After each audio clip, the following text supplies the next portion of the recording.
Come play with me. Paid overtime? I don't care.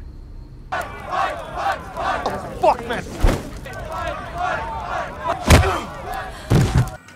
Getting an eyeful? Probably hightailed it out of here to get away from you. Hey yo semuanya, penonton setia channel YouTube ini Crush Movie. Gimana kabar kalian semua nih? Semoga sehat-sehat ya guys. Seperti biasa, Crush Movie bakalan kembali hadir dengan membawakan review film yang pastinya keren-keren dan bakalan menemani waktu gebut kalian. Nah, film yang kali ini bakalan kita review berjudul Aqua Slash yang tayang perdana pada 29 Juli 2019 dan mendapatkan rating 3,7 versi IMDb. Film Aqua Slash ceritanya berpusat di sebuah taman air. Nah, taman air tersebut berada di Wet Valley. Sejumlah siswa sekolah menengah pada akhir pekan yang datang untuk ke sana merayakan kelulusan mereka. Dengan kebahagiaan luar biasa datang ke taman air tersebut, mereka melampiaskan hasrat mereka untuk bermain air. Namun segalanya menjadi mengerikan ketika ternyata seorang maniak misterius telah memasukkan silet raksasa ke dalam seluncuran air.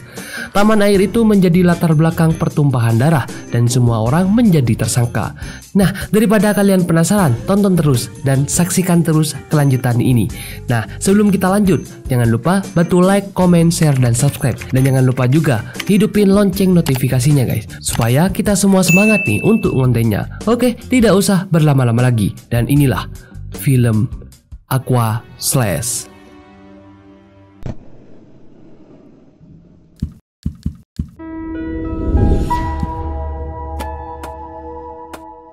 Scene awal film ini kita dilihatkan sepasang kekasih yang lagi gelap-gelapan pada malam hari. Sang cowok mengajak ceweknya icikiwir nih, tapi karena takut ketahuan mereka icikiwir di atas tangga perosotan.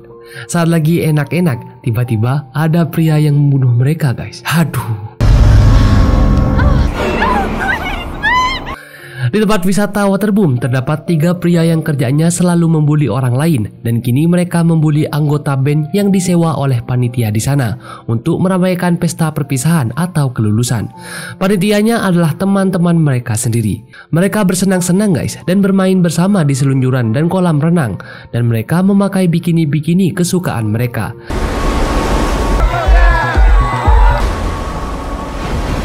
Saat pemain band di sana akan bersiap, tak lama kemudian ada seorang penjaga Waterboom yang datang dan menceritakan kalau dia sudah lama bekerja di sini dan di sini tempatnya memang sangat menyenangkan, walaupun sebenarnya yang ada di bayangannya tempat ini dulu pernah merenggut banyak nyawa.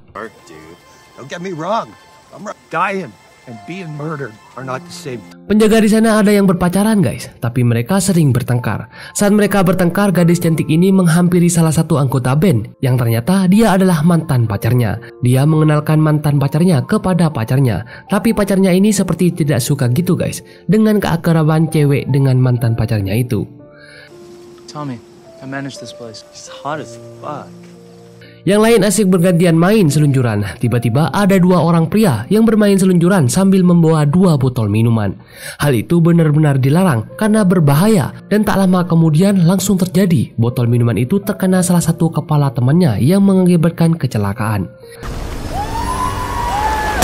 Yang lainnya sedang bersantai nih di kamarnya sambil menghirup sabu ataupun narkoboy. Come play with me.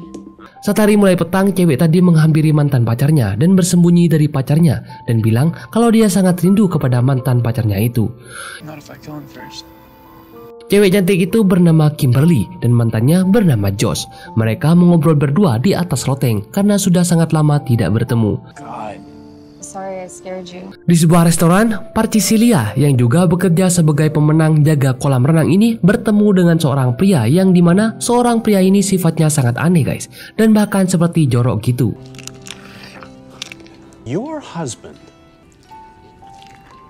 Sedangkan di kolam renang pacar Kimberly yang bernama Tommy ini mencari Kimberly. Sedangkan Kimberly sedang berselingkuh bersama Josh. Aduh, Tommy mulai curiga nih, Kimberly dan Josh ternyata sedang icikiwir di kamar mandi. Aduh, kangen sama mantan tapi sampai begitunya ya guys. Paid overtime? I don't care. Pada malam hari adalah hari di mana puncak pesta dan mereka akan berenang dan bermain bersama di malam hari. Ternyata di kamar mandi ada yang ngevideo Kimberly dan Josh nih guys, yang lagi bercocok tanam. Setelah bercocok tanam, Kimberly pun kembali dan dia bertemu dengan Tommy, pacarnya. Tommy menanyakan Kimberly dari mana karena rambutnya yang basah. Saat semuanya bersenang-senang menikmati musik, tiba-tiba pria tukang bully tadi menyebarkan videonya Kimberly dan Josh. Tommy yang melihat itu benar-benar emosi dan langsung menghampiri Josh dan memukul semuanya di sana. Ya, Tommy orangnya memang sangat emosian, guys.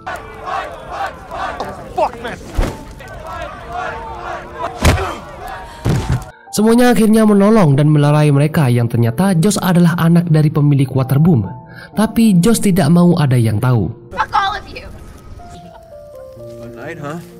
Dia sedikit cekcok dengan ayahnya karena ayahnya maksa menjual tempat ini. Tapi Josh tidak setuju karena suatu hal lain. How'd you like to own it? Seorang wanita yang selingkuhan dari penjaga di sana tidak sengaja mendengar obrolan chat dengan ayahnya itu dan bilang kepada pacarnya, tapi pacarnya tidak percaya akan hal itu. Are you selling the park? Forget about Priscilla. Kimberly mendatangi kamar Josh untuk mencari Josh, tapi Josh tidak ada nih guys, dan dia malah berduaan bersama teman Josh. Untungnya tak lama kemudian Josh pun datang. You guys are so... What's going on? Nothing. I was looking everywhere for you. Pada tengah malam ada seorang pria misterius yang memasang sebuah pisau besar. Dia meletakkan di dalam salah satu terowongan Waterboom. Keesokan harinya saat ayah Josh berjalan-jalan di Waterboom, tiba-tiba ada seorang pria yang menodongkan pistolnya dan membunuhnya seketika. Pria ini siapa ya guys? Bahkan dia memberitahu kalau dia sudah membunuh 2 orang lainnya. Aduh.